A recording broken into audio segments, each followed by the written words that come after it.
Of South African tourism, Sisanchona said something very compelling that, as visitors, as tourists, it is very important that we exhibit the warmth to each and everyone who visits South Africa, because once people fall in love with the people, then they'll definitely fall in love with the country, and it's going to make it very, very much easier for international tourists to come into South Africa and sell South Africa as a perfect tourist destination. So it is very, very important that we exhibit warmth towards each and everyone who comes to the country to visit. That was Sisanchona. He is the CEO of South African Tourism, and he was speaking to my colleague Leanne at the Meetings Africa, which is currently taking place in Centre. Now, this is a very important summit or conference that will bring together all think tanks and all the stakeholders to just emphasize the importance of tourism as a vehicle for economic growth in South Africa. Let's now cross back to Leanne. Leanne, it's over to you.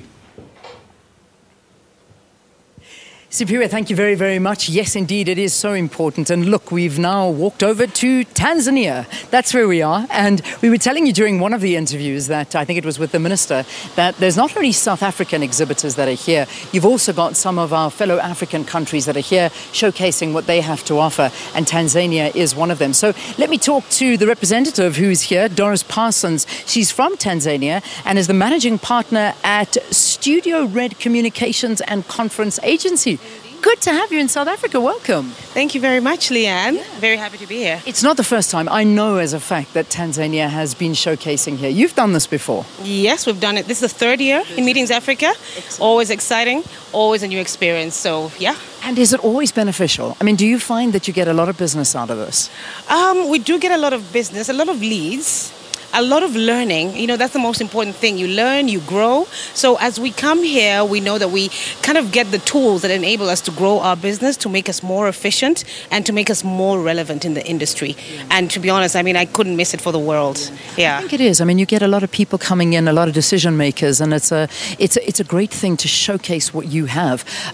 You as a business, tell us a little bit more about what you actually do. Okay, now Studiored is a professional conference organization outfit. We're based in Tanzania, but we also have offices in Rwanda, in Kigali. And what we do is we help associations and corporates and businesses to organize mega conferences.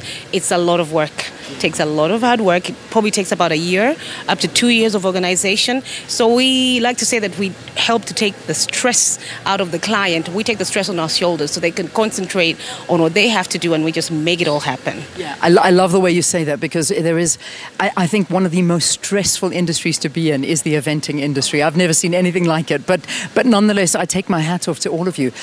In terms of tourism and meetings and business tourism within Tanzania, how is it doing, and where would you find are the most popular places people do have their conferences? Well, as a destination, let's start with Tanzania as a destination. Tanzania is growing. It is a beautiful destination.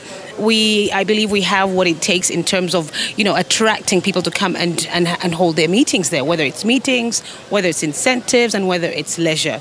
So if we keep to the meetings and conferencing space, we do have the venues. It is growing. We have a long way to go, but we're thankful because the government has really taken that into its strides, and now they're putting everything in place to make sure they support the infrastructural growth to support the industry. Yeah. Because you need the venues, you need the hotels, you need the expertise as well. This is why we come here, to get the expertise. Yeah. Because you could have the infrastructure behind you, but if you don't have the expertise, then it doesn't really mean anything. So it is growing, to be honest. So we're thankful for that. I heard you talk about Rwanda as well, that you do work in Rwanda. Rwanda has gotten such an incredible reputation over the years, and so many people are... They really are moving towards Rwanda and speak of Rwanda in a way where their infrastructure is amazing. Whether it be for telecoms, data, conference centers. Talk to me a little bit more about it and the sudden interest that's happening there. Listen, Rwanda is a success story, if I can ever say there is one. It is remarkable in every sense of the word. They've turned themselves around. They've been able to position themselves. I think right now they rank as number 2, if not number 2 in Africa in terms of the conferencing space, just next to South Africa. Yes, they've done remarkably. They've got the venues, they've got even the infrastructure is just in place, and it keeps growing. And I think we could owe that particularly to the government support and the government interest in the sector. So I would just like to say for the rest of the not the Tanzanians, but the rest of the African nations to really support the industry. If we are going to grow, if we're going to make an impact, individuals or companies as ours cannot do it on our own. We do need the government support behind us, and Rwanda have got that right. They really have. So it's incredible that's what most people say, is that people get what you make the headlines most of in a country is its government, its politics, and the situation that goes on there. And if you don't have the support of government behind you, this industry will never work. And tourism is a major job spinner. It's a money spinner. It's something that some countries rely on entirely to feed their nation. There is nothing that Africa doesn't have in order to attract tourists. So to have a government on your side is a big deal. Do you find that the government of Tanzania actually support, or could they do enough?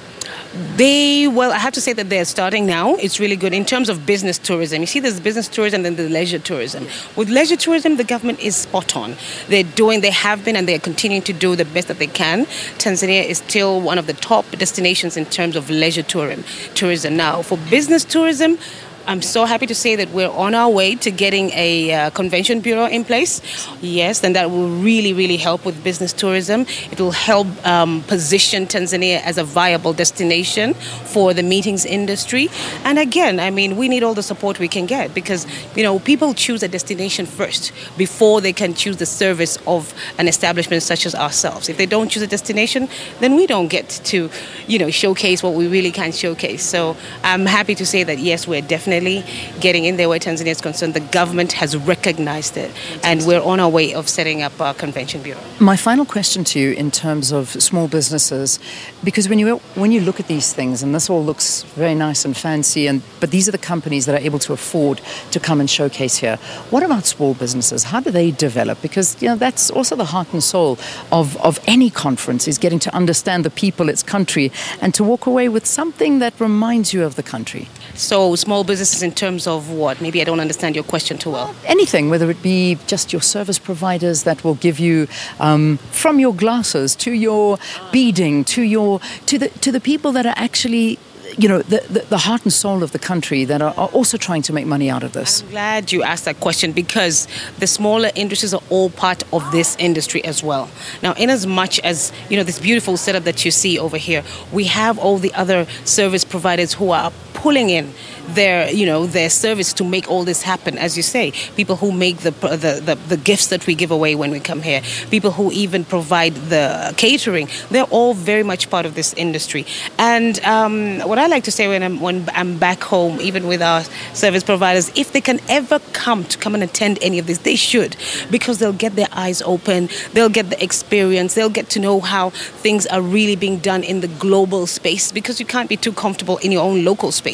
Even if you're small, you need to have a little bit of experience in terms of, in this industry. Dorris, thank you. Thank you very, very much for talking to us, and I hope it's a great success for you. Third time that Dorris is here, that she's been a part of Meetings Africa, and this is just one of the African countries that are here representing what they have to attract meetings and conferences to their country. All right, it's time now to go back to the Johannesburg studio.